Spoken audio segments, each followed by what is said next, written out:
Muy buenos días, compañeros, muy buenos días, profesor. En esta oportunidad, mi grupo y quien les habla expondremos sobre el tema el derecho a la educación en época de pandemia. A continuación, le daré paso a mi compañera, quien les explicará sobre el caso. El tema a tratar es el derecho a la educación en época de pandemia. El caso es la crisis en la educación durante la pandemia.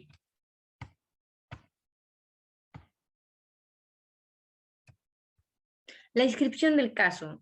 A comienzos del año 2020, con la llegada de la pandemia del COVID-19, varias escuelas del país quebraron, mientras que otras estuvieron a punto de cerrar debido a la falta de presupuesto y mantenimiento.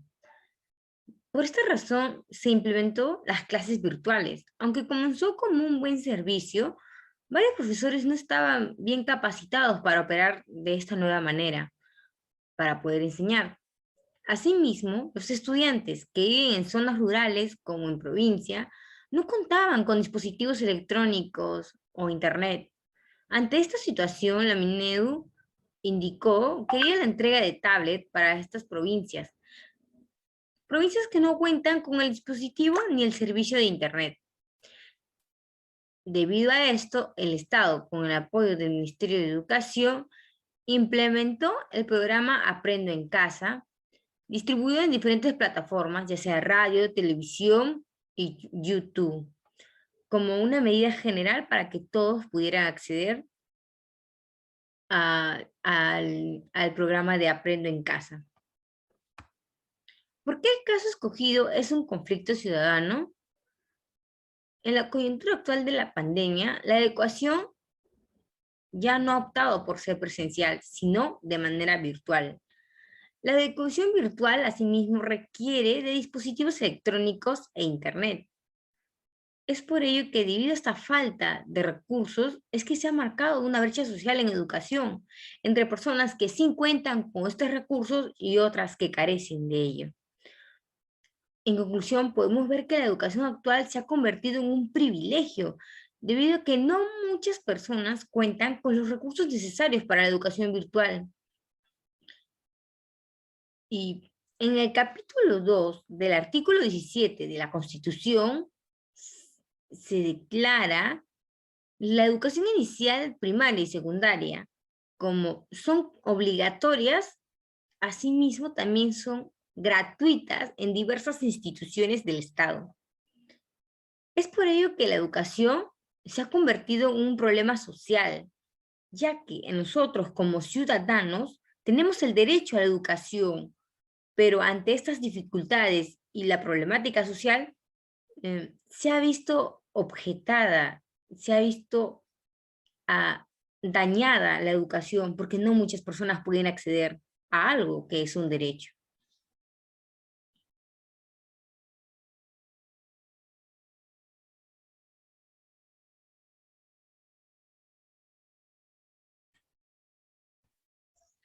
A continuación, les explicaré sobre el punto 3, quien se divide en tres preguntas. La primera pregunta nos dice quién interviene en esta situación o caso. En este caso, intervienen los estudiantes peruanos con recursos bajos para una educación y el Ministerio de Educación, más conocido como Minedu. En la segunda pregunta nos dice, ¿quién se beneficia y perjudica en esta situación? Eh, en esta situación, los estudiantes peruanos se perjudican, ya que gracias al COVID-19 se estatizaron muchas escuelas y por esta razón muchos escolares perdieron el año, el ciclo escolar, tuvieron que dejar la escuela. Por otro lado, en el Ministerio de Educación, Minedu, eh, no se benefició ni se perjudicó. Es más, sin embargo, reaccionó de manera tardía en una solución, ya que por esta solución tardía, muchos estudiantes de ciclo escolar pues perdieron el año, eh, además de la pandemia. En el punto número 3, ¿cómo asume cada uno su responsabilidad? En En la parte de los estudiantes asumen una responsabilidad proactiva, que con la ayuda de los padres deben seguir sobresaliendo, por la razón de que no hay muchos maestros presenciales, ¿no? No hay una clase presencial quien los guíe, o quien los eduque, o quien lo oriente en su preparación, ¿no? Este rol lo tienen que cumplir los padres, sí o sí, para que el estudiante surja. Por parte del Ministerio de Educación, el Ministerio de Educación asume su responsabilidad mejorando la educación e implementando nuevas plataformas para las clases virtuales. Mi nombre es Gerson Maza Sánchez. Me toca hablar sobre la pregunta 4. Escriban aquí una definición de ciudadanía vista en clase y en el material del curso. Definición de ciudadanía. De acuerdo a Sabater en su libro titulado la ciudadanía es la igualdad de derechos para poder participar en la política y deberes siendo responsables de su cooperación. A manera de comentario, podemos entender que el ciudadano es aquella persona sujeta a derechos y deberes en una sociedad democrática. Estos derechos se basan en la Declaración Universal de Derechos Humanos, en el cual se encuentran los derechos fundamentales de la persona presentes en el artículo 2 de la Constitución Política del Perú. Asimismo, los deberes de un ciudadano se basan, en nuestro caso, en la Constitución Política del Perú, en el capítulo 3 del título 1 de la Constitución Política del Perú, se encuentran presentes los derechos políticos y deberes del ciudadano, como por ejemplo, de acuerdo al artículo 38, todos los peruanos tienen el deber de honrar al Perú y proteger los intereses nacionales. Otro ejemplo, de acuerdo al artículo 31, es derecho y deber de los vecinos participar en el gobierno municipal de su jurisdicción. Constitución Política de 1993. En conclusión, bueno, podemos entender que nuestros derechos y deberes se encuentran escritos y salvaguardados en la Carta Magna, también llamada la Ley de Leyes, y la Constitución del Perú. Por siguiente, la pregunta 5. Identifica al menos dos derechos y dos deberes en el caso. Pueden consultar diferentes documentos tales como la Constitución Política del Perú, la Declaración de Derechos Universales, Códigos Civiles, etc.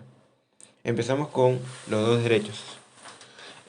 Según el artículo 26, opción 1 de la Declaración Universal de Derechos Humanos, en este caso no se cumplen con el derecho a la educación, por el motivo que las personas de provincias no cuentan con esa facilidad de acceder a servicios de Internet o dispositivos electrónicos, y esto trae como consecuencia a que no puedan participar en sus clases virtuales. El siguiente derecho es igual artículo 26, opción 2 de la Declaración Universal de Derechos Humanos. En este otro caso, no se cumple con el derecho a la educación por el motivo que el Estado no ha pensado en casos extremos como una pandemia y dificulta las clases presenciales y ya esto ya traería como consecuencia que los estudiantes impidan su pleno desarrollo de la personalidad humana. Ahora, por consiguiente, seguimos con los deberes. Según el artículo 16, opción 1 de la Constitución Política del Perú, en 1993, en este caso, el Estado estaría incumpliendo con el deber de coordinar y formular los lineamientos generales de los planes de estudios. Esto trae como consecuencia que varias provincias de bajo nivel económico no cuentan con la cobertura de servicio de Internet. Eh, el siguiente deber, según el artículo 16, opción 1 de la Constitución Política del Perú, de 1993, descentralización del sistema educativo, tanto el sistema como el régimen educativo son descentralizados. En este caso, el Estado estaría incumpliendo con el deber que los estudiantes deben estar asegurados y de que nadie se vea perjudicado de recibir educación adecuada por razón de su situación económica. Bueno, y esto traería como consecuencia no poder acceder a sus clases virtuales porque no cuentan con los equipos electrónicos. En el punto número 6 nos dice, de acuerdo con el Estado, el estudio sobre el pluralismo en el curso, ¿creen ustedes que se respetó este principio en los hechos del caso? De acuerdo con el caso planteado, el pluralismo fue parte de los planes del Estado, pero no de la pandemia, ya que el Estado peruano fue tolerable al realizar una ayuda no instantánea a muchas familias que no contaban con los recursos adecuados para una educación virtual, internet, radio, celular, televisiones y etc. Y por esta razón, el Ministerio de Educación propuso llegar tablets a muchas familias de provincia que no contaban con una tecnología adecuada. Por otro lado, la pandemia no perdonó y estatizó a muchas escuelas en ascenso. Por esta razón, muchos niños y jóvenes tuvieron que repetir el año escolar y algunos estudiantes que trabajaban tuvieron que dejar de estudiar en la universidad y dedicarse solamente a trabajar. En conclusión, los niños, adolescentes y jóvenes que necesitaban una educación instantánea tuvieron que esperar un tiempo, pero no satisfactorio, al poder volver a clases con sus nuevas tablets. Adela Cortina nos da a entender qué es el pluralismo moral.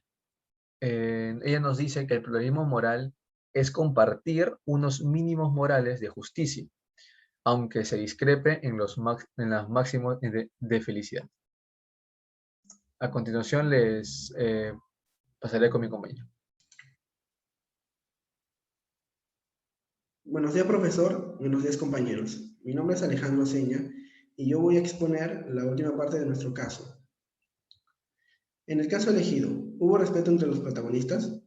Con respecto al caso escogido, sí, hubo un grado de respeto para los protagonistas, ya que son muchos los sectores que poco a poco tuvieron un total respeto a las recomendaciones de aislamiento social que comenzaron a brindar soluciones y a sumar desde su lugar, pero no la hubo con respecto a los derechos de los niños y jóvenes, mayormente de los de provincia, que perdieron clases debido al retraso de la entrega de los productos para las clases virtuales. Todos tienen derecho al respeto en general, pero al dejar de lado a los que viven en provincias, da a entender que no respetaron los derechos de esos niños para su educación.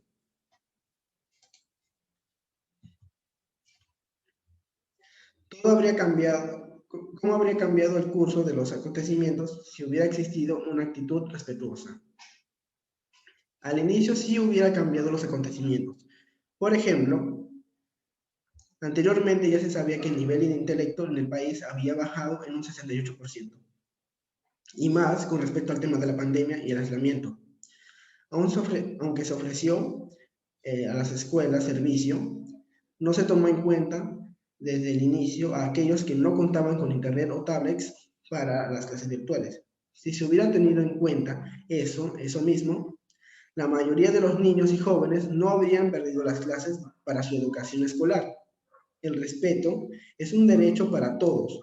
Cuando se trata de respeto, no solo se trata de respetar las reglas sanitarias con respecto a la pandemia actual con aquellas personas que solo viven en la ciudad, sino también respetar los derechos de todas las personas en general, como también a aquellas personas que no tienen los medios para reactivar sus actividades escolares. ¿Se puede apreciar algún gesto de solidaridad en los protagonistas de este caso? Sí, sí se puede apreciar un gesto de solidaridad. El Estado, al implementar Aprendo en Casa, en diversas plataformas como televisión, radio e internet, se solidariza con las personas que tienen escasos recursos. De acuerdo a la Adela Cortina, se estaría respetando los mínimos morales que plantean en una sociedad del pluralismo moral como la justicia. De acuerdo a lo expuesto en clase, el valor de la tolerancia se aplica al reconocimiento de las personas que deben de ser aceptadas por sus diferencias individuales. Asimismo, la justicia dará apoyo moral entre las personas para poder gozar con los diferentes derechos sin distinción alguna. Muchas gracias.